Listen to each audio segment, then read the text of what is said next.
పడి మెట్ల పైకెక్కి భక్తులకు ఎదురొచ్చే బంగారు స్వామి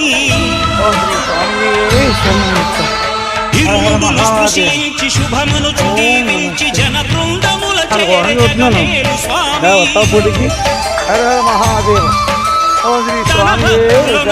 తప్పులకు తడబడి ఒక పక్క మురిగెనా ఓంకారమూర్తి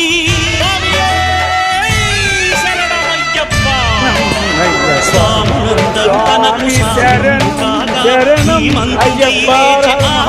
స్వామి